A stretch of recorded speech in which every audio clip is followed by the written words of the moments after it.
So hello students, welcome back to my channel NCERT वाले भैया। मेरे प्यारे प्यारे विद्यार्थियों, कैसे हैं आप लोग? आई होप बच्चों आप लोग एकदम मस्त होंगे, स्वस्थ होंगे और अपनी तैयारी में व्यस्त होंगे। मेरे प्यारे विद्यार्थियों, आज का जो टॉपिक है बहुत ज़्यादा इंपॉर्टेंट है, काफ़ी ज़्यादा महत्वपूर्ण है।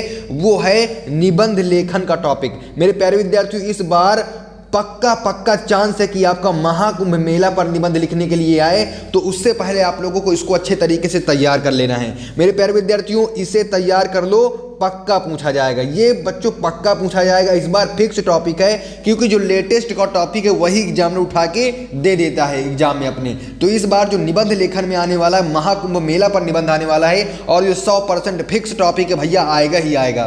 तो इसको बच्चों मात्र 2 मिनट में, ठीक है, मात्र 2 मिनट में आपके 9 अंक तैयार हो जाएंगे। बस आप लोग क्या करिए, इस वीडियो को पूरी देखिए और आप लोग इसको मात्र, अगर आप लोग लिख के नहीं तैयार करेंगे भाई, इसको आप सुन लीजिए, खाली 2-3 बार सुन लीजिए, आपको पूरा का पूरा याद हो जाएगा। तो कोई दिक्कत वाली बात नहीं मेरे प्यारे विद्यार्थियों, बस आप लोग 2 बार वीडियो देखिए और आपको महाकुंभ मेला पर निबंध पूरे तरीके से, अच्छे तरीके से याद हो जाएगा। जितने भी कमजोर छात्र हैं प्यारे विद्यार्थियों, उसको जरूर तैयार कर लें, ठीक है। जितने भी हमारे कमजोर छात्र हैं जो बना कर नहीं लिख पाते हैं, वो बच्चों इसको 3-4 बार देख लेंगे इस वीडियो को, और उनको भी तैयार हो जाएगा। या तो अगर आप लोग कॉपी में लिखना चाहें तो आप लोग कॉपी पे भी लिख सकते हैं, ठीक है। तो देखते हैं हम हमारा महाकुंभ मेला किस प्रकार से लिखेंगे। भाई ये मान लो आपकी बोर्ड एग्जाम की कॉपी है, इस वजह से मैं बच्चों कॉपी पे ही लिख के लाया हूं, ठीक है। तो कॉपी पे लिख के लाया हूं ताकि बच्चों को मेरे प्रॉब्लम ना हो कि अगर वो कॉपी से अगर देख के याद करें तो उनको याद हो जाए और किस प्रकार से लिखा जाता है। बच्चों मैं आपको बता दूं, एग्जाम हाल में जब एग्जामिनर कॉपी आपकी चेक करता है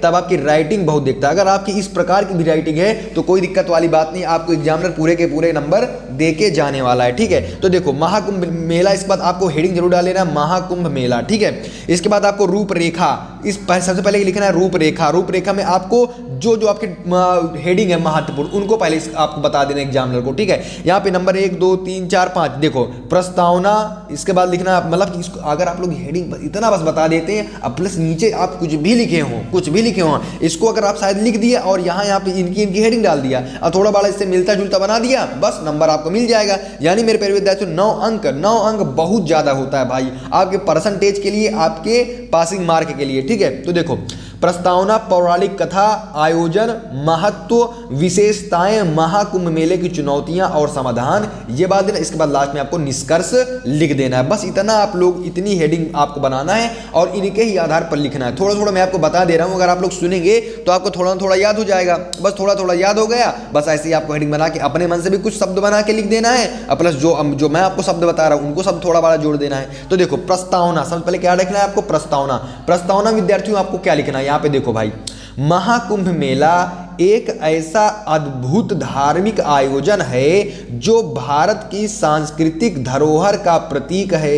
यह विश्व का सबसे बड़ा धार्मिक स्थल है, ठीक है, धार्मिक लिखा है यहाँ पे, धार्मिक मेला है जो हर 12 वर्ष के अंतराल में 4 पवित्र स्थानों पर आयोजित किया जाता है, ठीक है।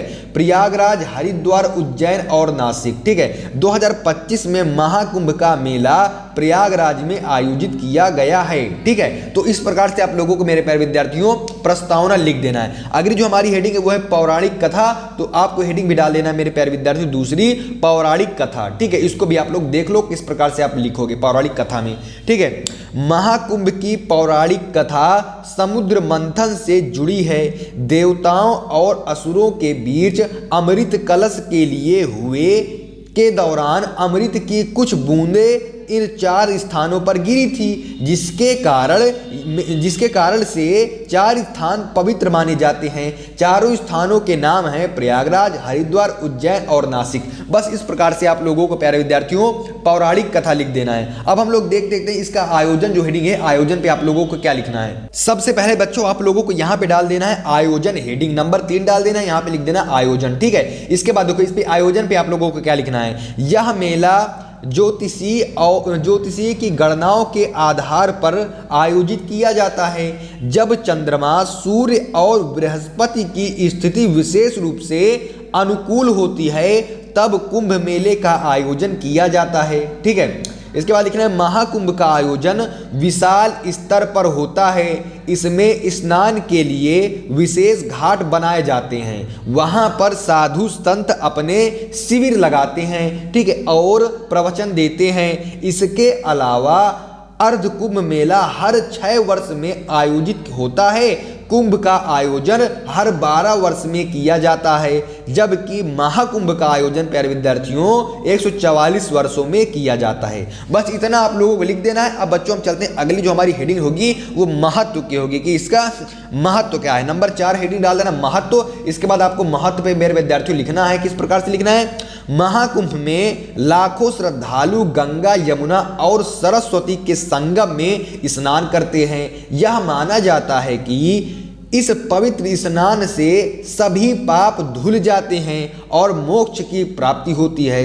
महाकुंभ न केवल एक धार्मिक आयोजन है, बल्कि यह भारतीय संस्कृति और एकता का प्रतीक है। ठीक है, इतना आप लोगों को लिख देना है। आगे विद्यार्थियों आप लोगों को हेडिंग डाल देनी विशेषताएं, मतलब इसकी विशेषताएं क्या क्या है मेरे प्यारे स्टूडेंट्स। इसकी विशेषताएं भी आप लोगों को बतानी बहुत ही ज्यादा जरूरी है, क्योंकि मेरे प्यारे विद्यार्थियों भाई 9 अंक ऐसे ही एग्जाम में नहीं दे देगा आपको। ठीक है, आपको कुछ ना कुछ भाई आपको उसके बारे में बताना भी तो पड़ेगा ना। तो देखो आप कैसे लिखेंगे। महाकुंभ मेला हिंदुओं का एक अत्यंत महत्वपूर्ण और विशाल धार्मिक आयोजन है। इसकी कुछ प्रमुख विशेषताएं इस प्रकार हैं भाई। इसमें भी आप लोगों को विशेषताओं में भी 2-3 हेडिंग बना के लिख देना है। कैसे लिखना है? त्रिवेणी संगम की पवित्रता। ठीक है, ये आपकी क्या हो जाएगी मेरे प्यारे विद्यार्थियों? ये हेडिंग हो जाएगी आपकी पहली किस्म विशेषताओं में। आपको हेडिंग यहाँ पे देखो पॉइंट वाइज भी आप पॉइंट बना सकते हैं, या तो आप ऐसे तीर का निशान बना दो, या तो आप देखो ऐसे भी बना सकते हो। मैं आपको बना के दिखा दूं, ऐसे ऐसे ऐसे, और यहाँ पे ऐसे ऐसे हैंड भी बना सकते हो। तो कुछ भी बना दो, आपको कोई दिक्कत वाली बात नहीं। ठीक है, यह मेला गंगा, यमुना और सरस्वती नदियों के संगम पर आयोजित होता है, जिसे त्रिवेणी संगम कहा जाता है। इस संगम में स्नान करना अत्यंत पवित्र और मोक्षदायक माना जाता है। बस इतना आप लोग लिख देना है। इसके बाद अगली जो आपको हेडिंग इसी में बनानी विशेषताओं में धार्मिक गतिविधियां। ठीक है, यहाँ पे आपको क्या लिखना है भाई? यहाँ स्नान, पूजा अर्चना, ध्यान, प्रवचन, कीर्तन आदि धार्मिक गतिविधियां चलती रहती हैं। विभिन्न संप्रदायों के साधु संत अपने शिविर लगाते हैं और धार्मिक मार्गदर्शन देते हैं। इसके बाद स्टूडेंट्स आपको यहाँ पे लिखना है आध्यात्मिक उत्कर्ष। क्या डालना है? आध्यात्मिक उत्कर्ष। इसमें आपको लिख देना है महाकुंभ मेला आध्यात्मिक उत्कर्ष का एक महत्वपूर्ण अवसर होता है। ठीक है, यहाँ आकर लोग अपनी आत्मा को शुद्ध करते हैं और मोक्ष की प्राप्ति के मार्ग पर अग्रसर होते हैं। आगे आपको हेडिंग डालते हुए लिखना है महाकुंभ मेले की चुनौतियां और समाधान। ठीक है, तो इस पे भी आप 2-3 मतलब टॉप पॉइंट बना के आप लिख सकते हैं। कैसे? जैसे एक भीड़ प्रबंध। ठीक है, महाकुंभ मेले की चुनौतियां और समाधान, ये भी तो आपको लिखना पड़ेगा भाई। सभी चीज लिखोगे तभी ना तो एग्जामिनर को समझ में आएगा कि नहीं बच्चा 9 नंबर देने लायक है। तो भीड़ प्रबंध, महाकुंभ में आने वाले श्रद्धालुओं की संख्या, ठीक है, श्रद्धालुओं की संख्या बहुत अधिक होती है, जिससे भीड़ प्रबंध एक बहुत बड़ी चुनौती बन जाती है। भीड़ को नियंत्रित, ठीक है, भीड़ को नियंत्रित करना, श्रद्धालुओं को सुरक्षित रखना और भगदड़ जैसी स्थितियों से बचना आवश्यक होता है। ठीक है, इसके बाद आपको दूसरा इसमें डाल देना स्वच्छता। भाई स्वच्छता के ऊपर तो भाई जरूर ही आपको लिखना है। ठीक है, लाखों लोग एक साथ आने से स्वच्छता बनाए रखना एक मुश्किल काम होता है। मेला क्षेत्र में साफ सफाई, शौचालय और पेयजल की व्यवस्था आवश्यक होती है। ठीक है, इसको आपको इतना लिख देना है। इसके बाद आवास भी आपको तीसरी हेडिंग बना के लिख देना। क्या लिखना है? महाकुंभ में आने वाले श्रद्धालुओं के लिए आवास की व्यवस्था करना भी एक महत्वपूर्ण मुद्दा है। धर्मशालाओं, होटलों और टेंटों की व्यवस्था करना आवश्यक होता है। इतना आप लोगों को लिख देना है। ठीक है, अंत में स्टूडेंट्स आपको यहाँ पे हेडिंग डाला है निष्कर्ष। भाई निष्कर्ष करना तो बहुत ही ज्यादा अत्यंत आवश्यक है। ठीक है, निष्कर्ष में आपको लिखना है महाकुंभ मेला न केवल धार्मिक दृष्टि से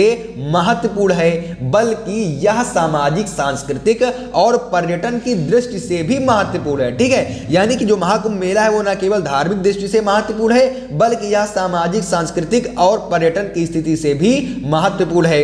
यह आयोजन भारत की समृद्ध सांस्कृतिक धरोहर का प्रतीक है और विश्व को भारतीय संस्कृति की महानता का परिचय देता है। बस इतना आपको मेरे प्यारे स्टूडेंट्स लिख देना है और आपका मेरे प्यारे विद्यार्थियों यहां से जो है 9 नंबर आपका क्लियर हो जाएगा। ठीक है, जो आपका टारगेट है 100 में से 100 नंबर लाने का प्यारे विद्यार्थियों, वो भी आपका कुछ ना कुछ हद तक इससे बहुत ज्यादा आपको मदद मिलेगी। ठीक है, तो ठीक प्यारे विद्यार्थियों, मिलते हैं किसी एक और मोस्ट इंपॉर्टेंट वीडियो के साथ। तब तक के लिए मेरे प्यारे विद्यार्थियों, जय हिंद, जय भारत।